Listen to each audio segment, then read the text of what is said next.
España.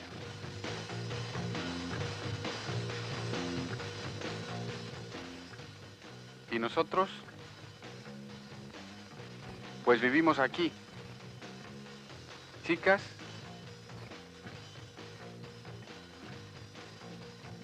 y chicos, jugando y trabajando. ¿Quiénes somos? Somos españoles.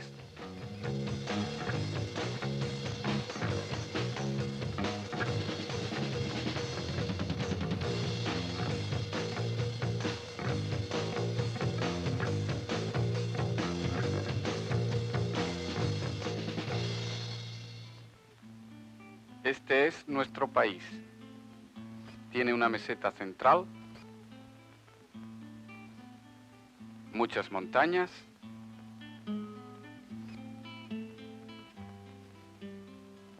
y en 3 lados el mar. Tiene agricultura e industria.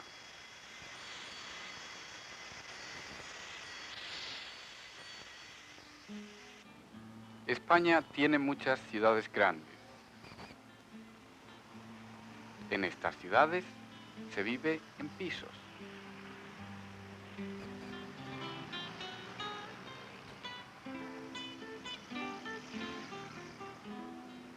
Pasamos mucho tiempo en las calles.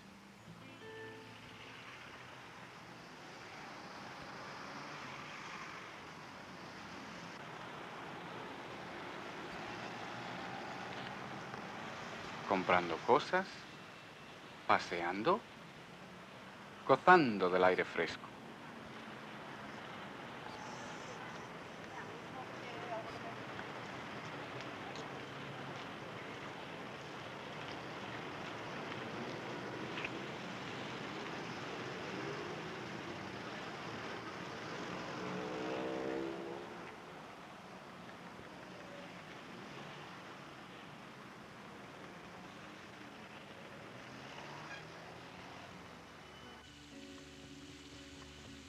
Los domingos vamos al parque,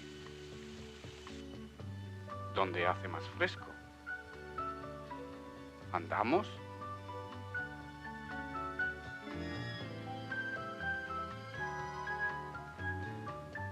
comemos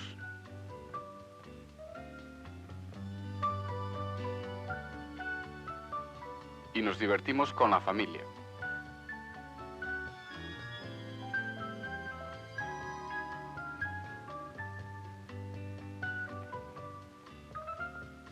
Algunas veces visitamos el jardín zoológico. Todo el mundo se divierte.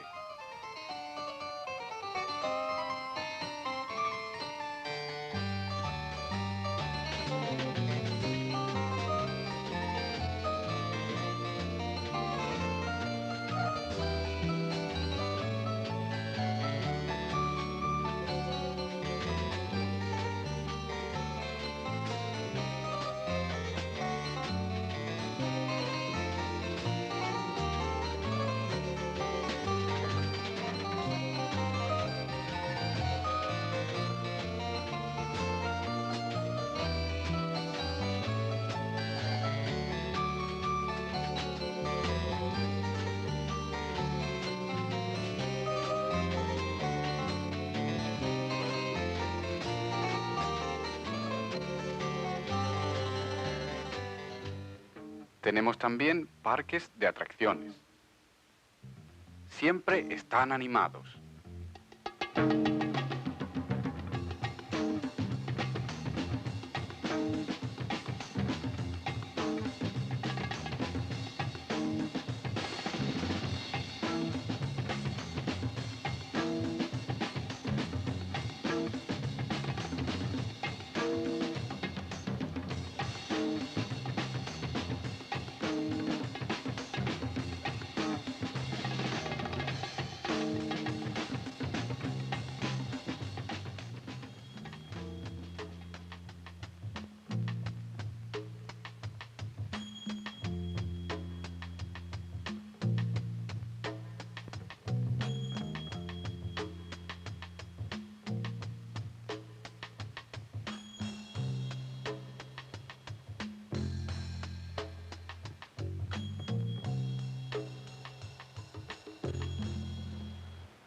En nuestro país, cada pueblo tiene un mercado central.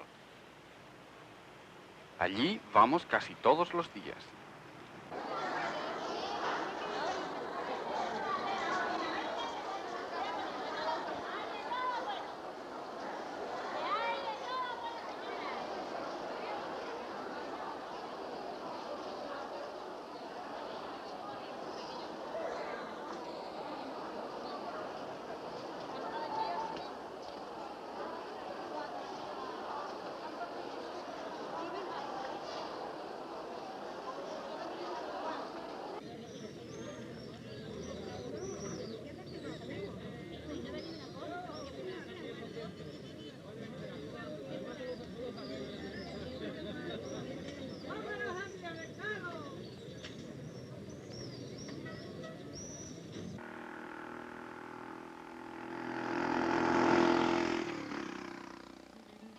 Ahora hace calor.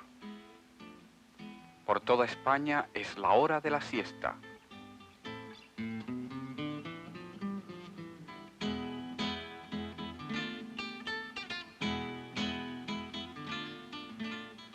Y ahora hace más fresco. Es la hora del paseo.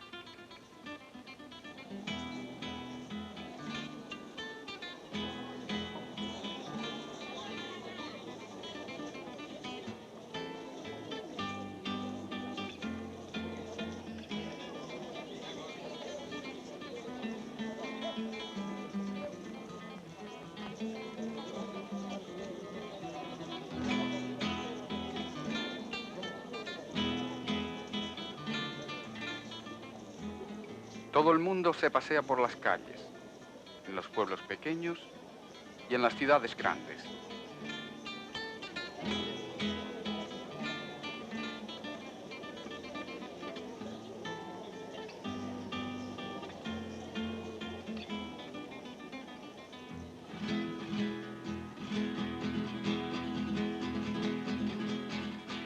Ahora vengan conmigo.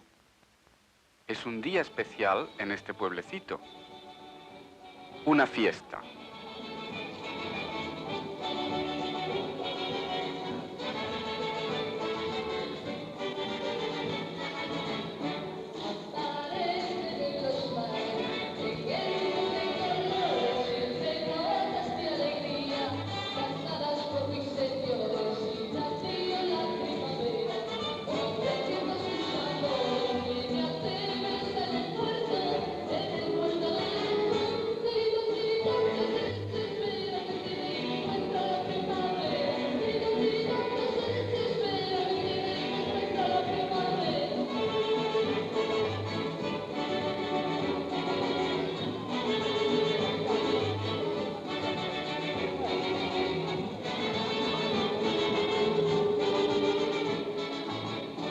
Sí, en España nos gusta la vida. Pero como todos, conocemos la muerte.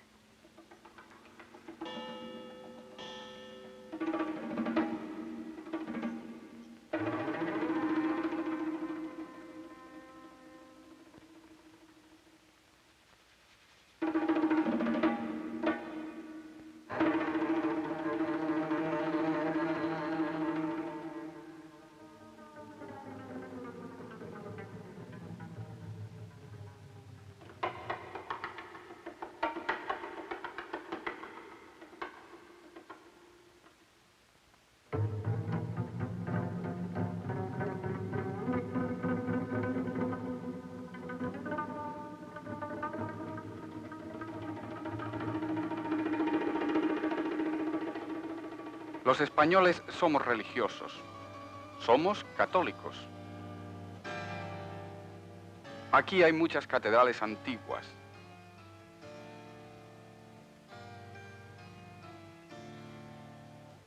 Hay también catedrales nuevas que todavía estamos construyendo.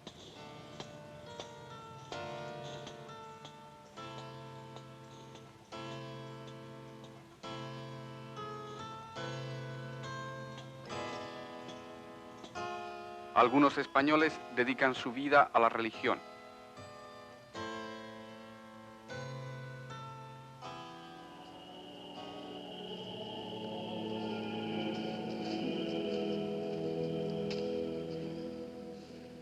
Otros van con frecuencia a la iglesia.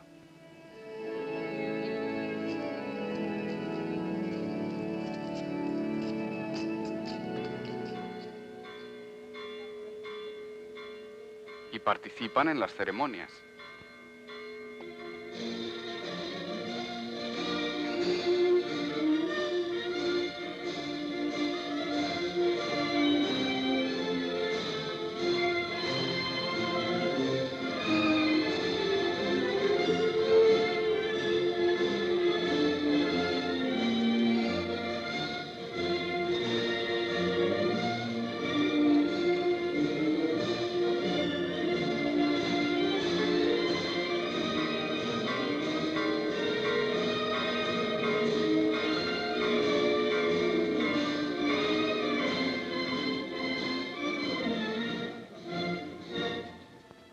La familia es muy importante en España.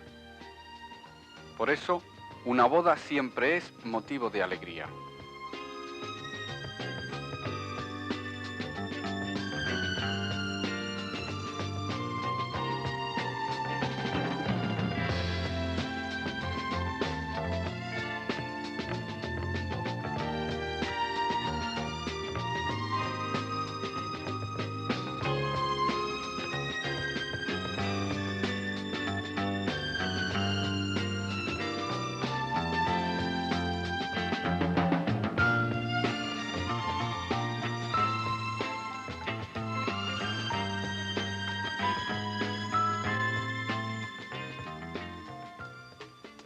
España.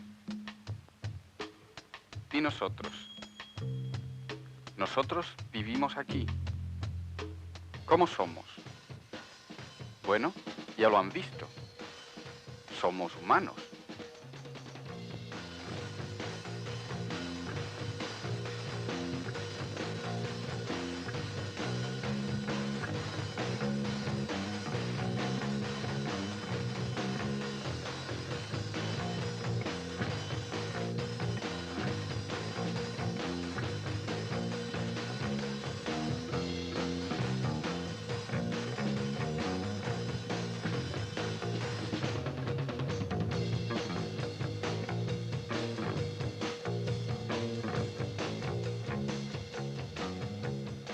Antes sabían un poco de español.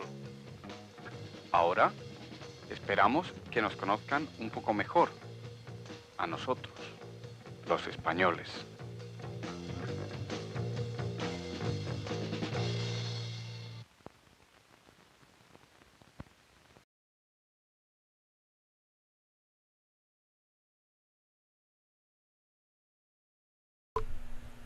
Hi everybody, this is Skip Elsheimer. Welcome to the AV Geeks Lunchtime Streaming Show, where we watch old 16mm films, and that was in Spanish. And the name of the film was We Are Spanish. So, pretty great. I like the soundtrack too. It's kind of hit. I thought this next film was going to be a fable, like an Aesop's fable, but it turns out it's just a science biology film. The Cricket and the Grasshopper. There's no morals to be learned here, I don't think. We'll see. Enjoy.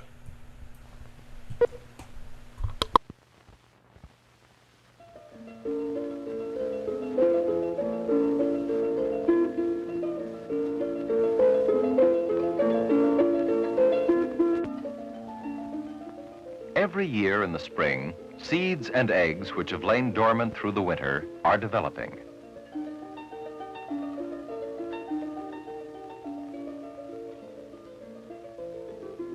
The plants provide food for a wide variety of animals that live among the leaves and stems.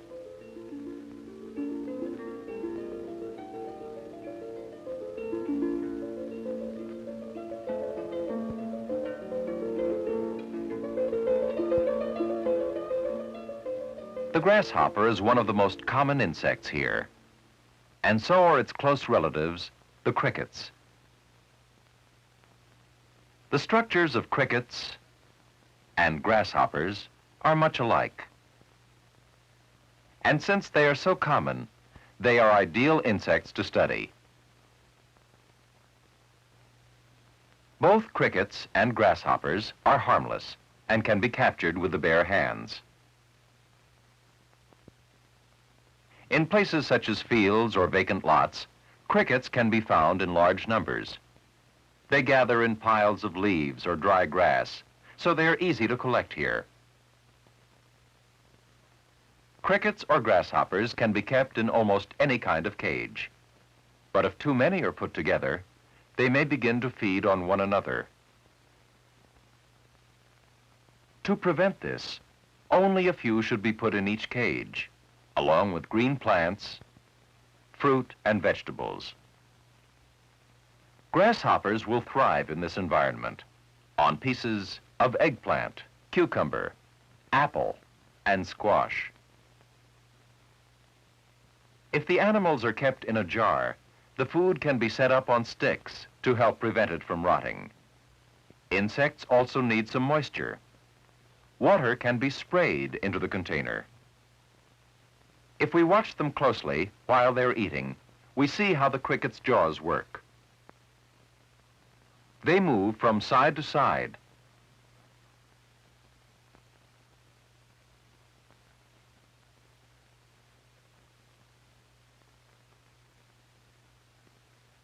Grasshoppers eat in much the same way, and so do their other close relatives.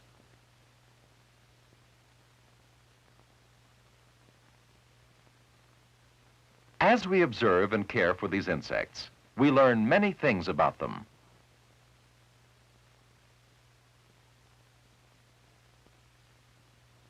Watch how this grasshopper cleans its antennae by running them through its mouth. Watch how the finger-like mouth parts work.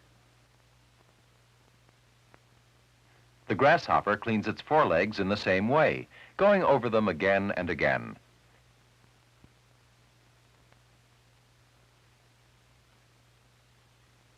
And like the grasshoppers, the crickets go through the same procedure. They clean their legs, feet, and antennae.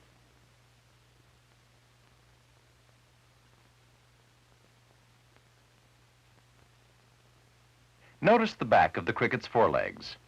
This is an ear, a small shiny membrane which transmits sound waves from the air to the cricket's brain. Here is a demonstration of locomotion. A grasshopper on a glass plate continues walking. Its feet are equipped with suction cups that allow it to cling. But the cricket's foot has claws. The cricket cannot maneuver well on the glass. Its feet will not hold.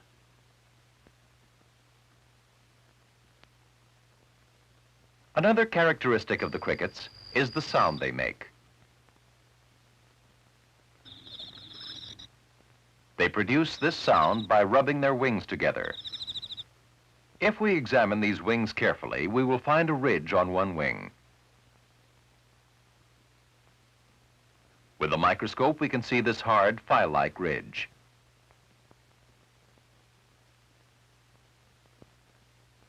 When the ridge is rubbed against a hard spot on the other wing, the vibrations create the sound we recognize as the call of the cricket.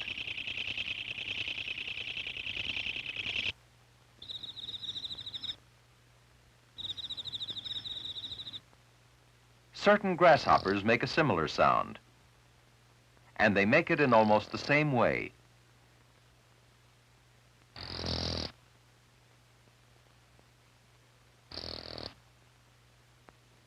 This is a typical sound of the summertime. We can see how the wings move together. If we examine the wings closely, we will find the same kind of ridge here as on the cricket's wing. With a microscope, we can observe that this structure is very similar to the ridge on the cricket's wing. So the grasshopper produces sounds in much the same way.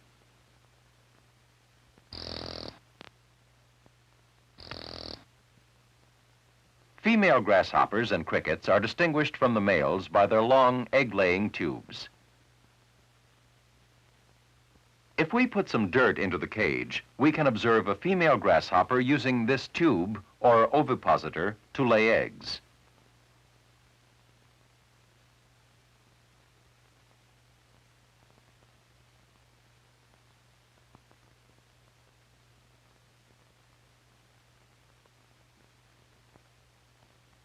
The ovipositor consists of two separate parts which form a tube through which the eggs pass.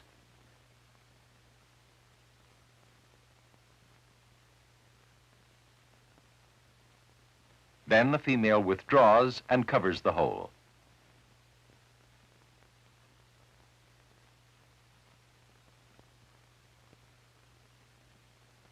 If the ground is hard, the female must struggle to penetrate. But each egg is buried deep in the soil. Here it is protected.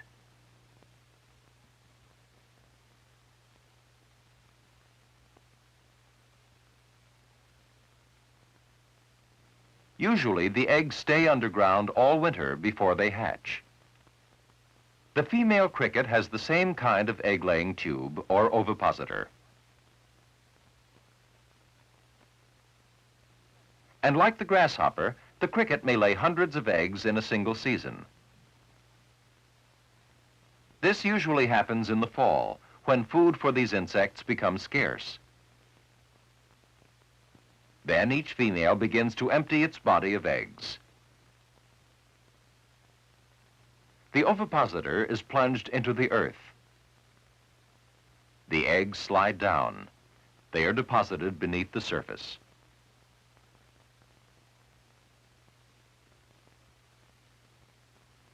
Here they will remain through the winter. Sometimes several are laid in the same hole. Many may be eaten by small animals or destroyed in other ways.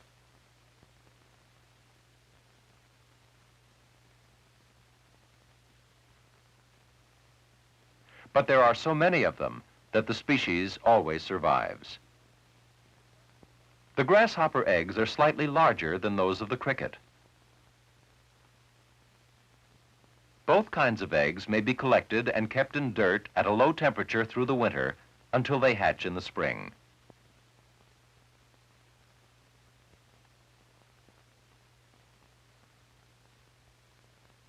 They will stay alive in covered jars like these. Grasshoppers and crickets frequently die soon after they have reproduced.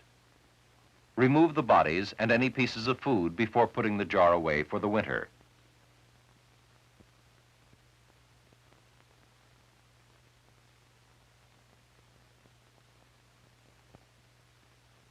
The eggs will remain here just as they do out of doors in the ground.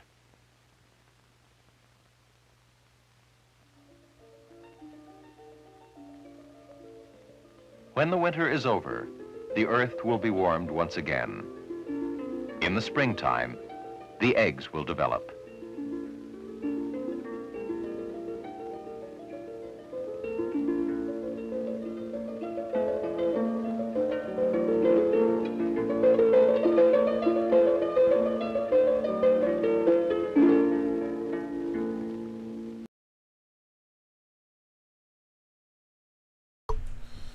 Yeah. At some point, I hope to find a color version of that because that was pretty cool. Right. We're watching a bunch of Cornet films because we have been slowly scanning all the Cornet films that the people that own Cornet sent us. That's like 9 pallets of stuff that we got like 3 years ago. Slowly going through. We've done 2,500, 3,000 so far, and we're still going. Maybe that's halfway. We're not sure. But anyways, that's why you're seeing a lot of Cornet films, because 1, we love them. 2, we got them. All right, so this next film is featuring our great, I don't know, what am I setting up for? This is Chaucer. This is a film about Chaucer. Enjoy.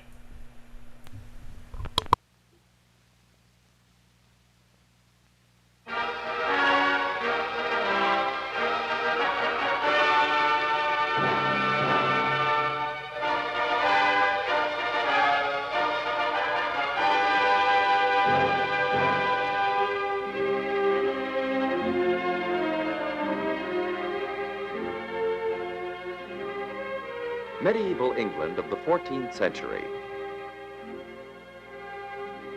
A land of small rural villages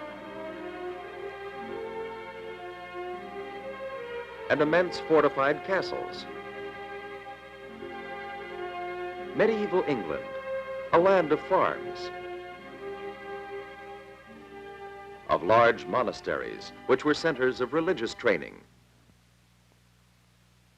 and of churches and cathedrals where the faithful came to worship. Some of what we know about medieval England comes to us from medieval literature, much of which was written in an early form of the English language. Among the many important pieces of literature of this period, perhaps the most popular is The Canterbury Tales by Geoffrey Chaucer. The Canterbury Tales, written during the 14th century in Middle English, is about a group of pilgrims who while away their time telling stories as they journey to Canterbury Cathedral, a famous religious shrine. Chaucer introduces us to the pilgrims as they are gathered in the Tabard Inn before setting out on their pilgrimage. These people and the tales they tell are a cross-section of medieval life, helping us to understand this period of English literature. We can group the pilgrims into three social classes. These are the basic classes of medieval English society. First, there is the nobility, represented here by the squire and the knight, his father. The friar, the parson, and the monk are members of the second group of medieval society, the clergy. The third group of medieval English society represented is the commoners. This group consists of all those who are not members of the nobility or church. Some, like the pleasure-seeking Franklin,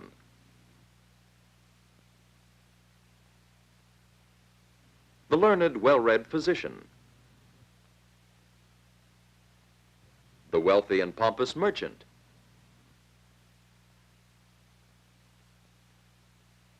the talkative wife of Bath, are important, well-to-do people. Other commoners were the carpenter, the plowman, and the weaver. And so, journeying to Canterbury are members of the clergy, the nobility, and the commoners. In 14th century England, each group had its own position in society, its own customs, its own literature. Let's see what the literature of the commoners was like. What was the literature of this commoner, the plowman? What was his background? The plowman's life was simple. He had a home and a family, but little else. He could not read or write. Much of his time was spent in endless hours of toiling in the fields. He worked from sunrise to sunset. What could such a man contribute to literature? At the end of a long day, he would return home, and there he might sing or recite simple songs or ballads. These ballads, composed by unknown men like himself, he had learned by word of mouth. In the same way, he passed them on to his children. These ballads were the contribution of the common folk to literature. Some of the most famous ballads of medieval England told of a hero named Robin Hood. There are many of these, and perhaps one of the most amusing is about Robin Hood and Friar Tuck. Robin Hood, he lighted off his horse and tied him to a thorn. Carry me over the water, thou curtal friar, or else thy life forlorn. The friar took Robin on his back and stepped into the knee, till he came at the middle stream, neither good nor bad spake he. And coming to the middle stream, there he threw Robin in. And choose thee, fine fellow, whether thou wilt sink or swim. Yes, medieval ballads, whether humorous or tragic, are an important part of English literature. And the ballad was the literature of the plowman and commoners like him. As Chaucer describes the plowman, he was an honest worker, good and true, and as the gospel bade him, so did he. Among the representatives of the church in the Canterbury Tales is the monk. Perhaps the monk lived in this monastery. Although monastery life was simple and austere, there was time for literature and study. Monks were often well educated, and they produced a literature that reflected medieval church life. Some clergymen wrote treatises, long discourses on religious subjects. Out of such church writings grew another kind of medieval religious literature. The mystery play, written in Middle English, the language of medieval England. These plays were generally made up of simple plots, adapted from Bible stories. Here is a scene from a mystery play based on the Nativity, the birth of Jesus. Mystery plays were presented outdoors on a simple stage. These plays brought Bible stories to people who could not read. In coming centuries, great English writers would develop the simple techniques of the mystery play into dramatic masterpieces. Some medieval priests also wrote allegories. Some allegories are satires on current events, told in thinly disguised terms. Such an allegory is Piers Plowman. Piers Plowman is a satire written in verse. The author was probably a churchman. He tells us that while wandering in the Malvern Hills in the West Midlands of England, he had a vision. In his dream, he saw Piers Plowman, whom we might call Mr. Average Citizen of medieval England, and the injustices done to him by priests, princes, and politicians. Yet Piers is written with reverence, for religion was a strong influence on the life and literature of the times. But the church and churchmen were changing in 14th century England, and Chaucer's monk is a warm and human person who enjoys life and people. There was a monk, a leader of the fashions. Inspecting farms and hunting were his passions. He let go by the things of yesterday and followed the new world's more spacious way. Chaucer tells, too, of the changing role of the nobility, represented by the knight and his son, the squire. The knight's ancestors were probably partly of Norman stock. The Normans had brought a new way of life to England. Their castles were centers of Norman life and customs. Feasts were often occasions for entertainment. A favorite entertainment of the nobility was listening to songs and stories of the court minstrel. Some of these stories were called romances. Romances told of the adventures and deeds of knights, their valor and courage, their fearsome opponents, and their fair ladies. One famous medieval romance is the story of Sir Gawain and the Green Knight. Let's hear a portion of this romance in a modern translation, a portion describing the Green Knight.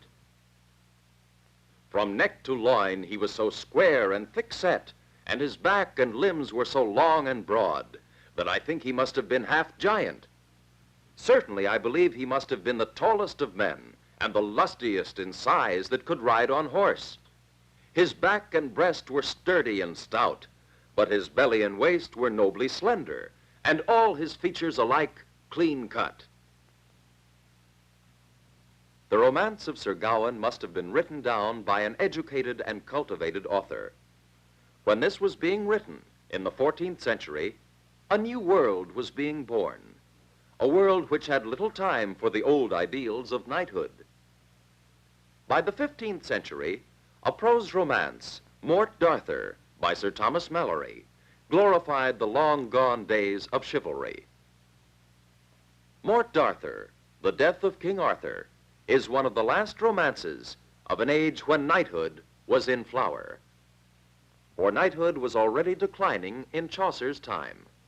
And so through the elegant romances of the nobility, the simple earthy ballads of the commoner, and the scholarly religious treatises, mystery plays, and allegories of the clergy, we have inherited a sturdy and vigorous literature. The literature of medieval England, a literature that reached its height with the writing of the Canterbury Tales. Its author, Geoffrey Chaucer, wrote the poem in Middle English, just one step removed from the modern English we read and speak today. Here are some of Chaucer's original lines from the Canterbury Tales, a tale told by one of the pilgrims, the pardoner. Help me, fellows, we three being aloners. Let each of us hold up his hand till other, and each of us become an other's brother, and we will slain this false traitor dead. He shall be slain, which they that so many slay, be goddess dignity, ere it be neath. Chaucer initiated a new period in English literature with his poetic story of a group of pilgrims making the long journey to the religious shrine in the cathedral at Canterbury. The Canterbury Tales is a mirror of medieval life, customs, and language. Most important, it is a reflection of the simple, vivid literature that has come to us from medieval England. When we read this literature, we are reading the great beginnings of a literature that would influence English-speaking peoples for all time.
That's muted too. All right, I'm sorry.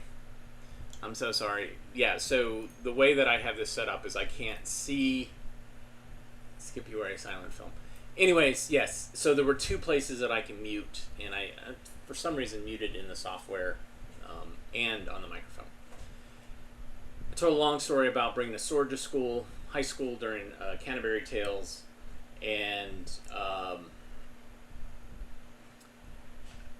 that I didn't get suspended, and that most other kids, if they had brought a sword to school, even back in the 80s, probably would have been suspended. So I count that as being privileged and being a geeky white kid. All right. Anyway, so sorry. So sorry.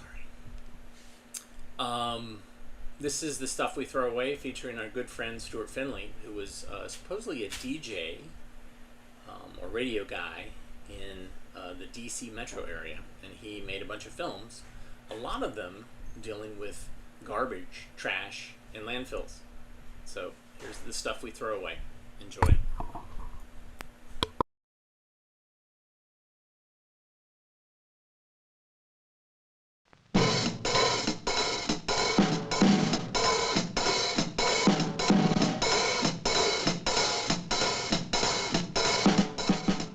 Once upon a time, there was a big American city that had a little problem, a garbage strike.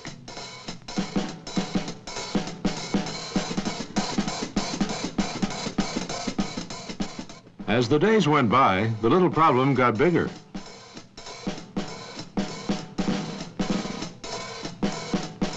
And bigger.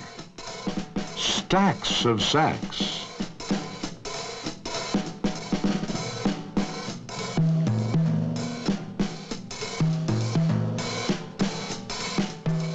How deep can this get?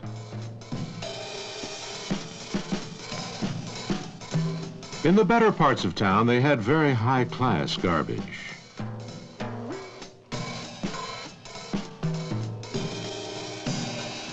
But in the low-rent areas, they had very common garbage.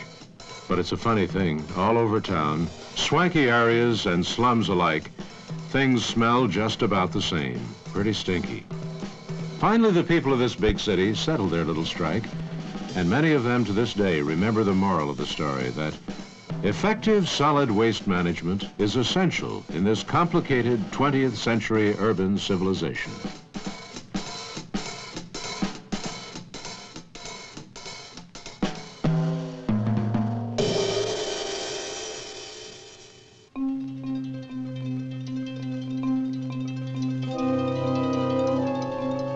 Only if we protect and preserve the natural environment can man survive. Our discards, we call them solid wastes, jeopardize our continued existence. The landscape becomes littered with dumps.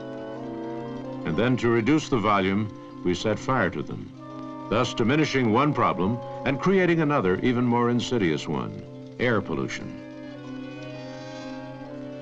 Americans throw away over 5 pounds of refuse per person per day, a staggering total of nearly 200 million tons a year.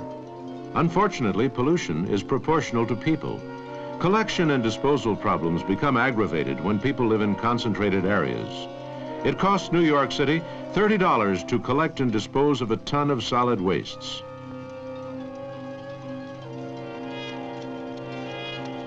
Throughout the country, 13% of the population has no refuse collection service.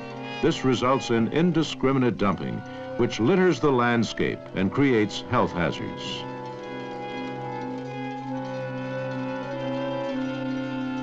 The President and the Congress have indicated great concern, and programs are now underway to assist local communities. The federal program, which includes a wide variety of research and demonstration grants, is predicated on one fundamental principle: we must develop a better system.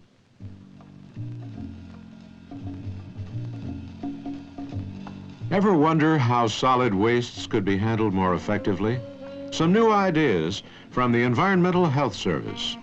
Here in a University of West Virginia laboratory, a new concept of incineration is being investigated.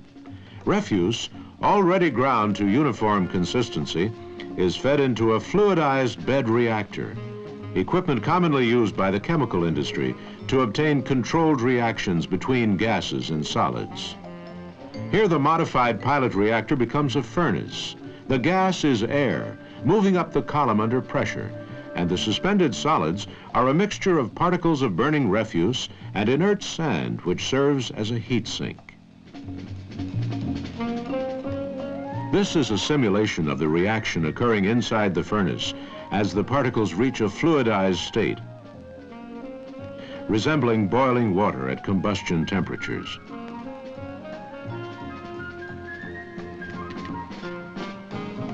The development of fluidized bed incineration is one of many varied projects conducted with federal aid under programs of the Bureau of Solid Waste Management, a branch of the Environmental Health Service, Public Health Service, U.S. Department of Health, Education, and Welfare. The incinerator is still experimental, but it already promises more complete and cleaner burning. Demonstration project personnel examine the residue, which constitutes only a small fraction of the original volume of the refuse. The fluidized bed incinerator stack emission contains far less particulate loading than conventional incinerators.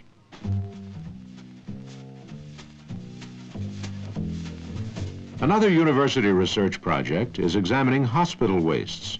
Think how diverse they are.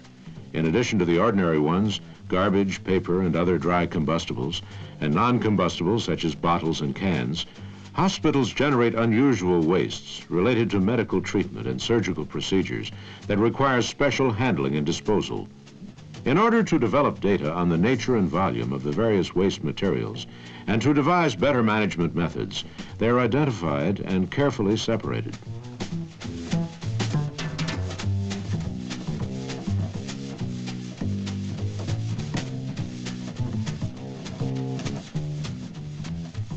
Analysis of the different materials and their processing may even point to desirable changes in the design of hospital service areas and waste handling equipment.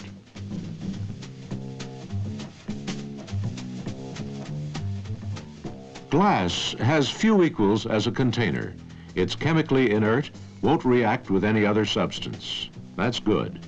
But once millions of bottles and jars are discarded, they won't burn or degrade.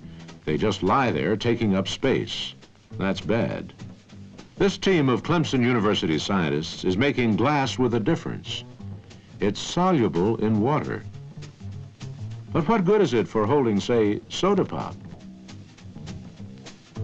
Well, first it's put into a chemical vapor deposition apparatus and coated with a very thin film of inert material. Then it will hold anything. Break the film, and the glass slowly dissolves.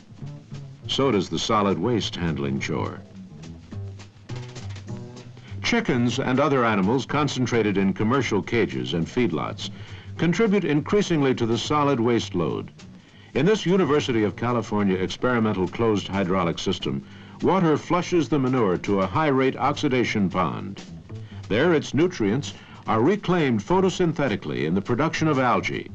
The digested sludge can be used as fertilizer, and the dried algae as supplemental food for ruminant animals. Resources from waste through research.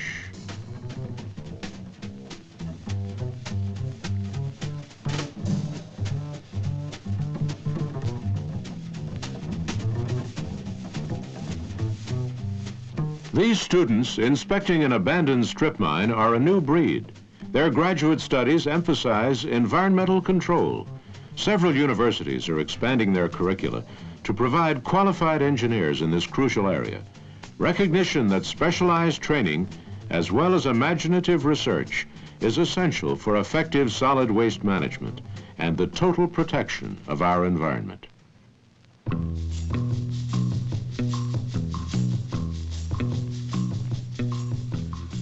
Solid wastes are in the bag in Barrington, Rhode Island.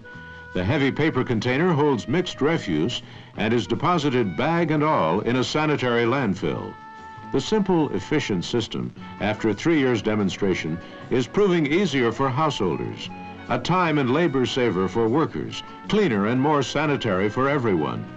Townspeople favor the system, and a sharp increase in the volume of wastes collected indicates they're making greater use of a better service.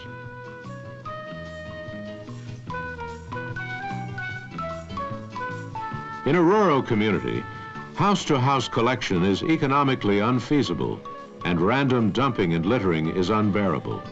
Chilton County, Alabama found a solution. It's keeping itself clean and green with a network of neighborhood storage receptacles. Residents deposit their household refuse whenever it's convenient.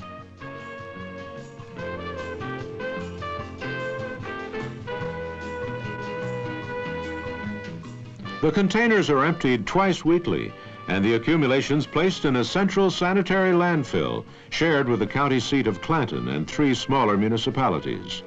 These cities continue to provide house-to-house collection, but have closed their open dumps. Throughout the county, about 90 small random dumps and their rat populations have been replaced by about the same number of handy and tidy containers and 1 specially equipped truck. A pretty fair exchange.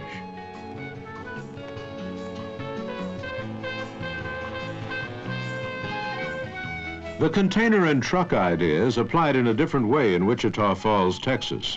Here the containers have wheels. The waste load is transferred to the mother truck for disposal at a sanitary landfill, while a...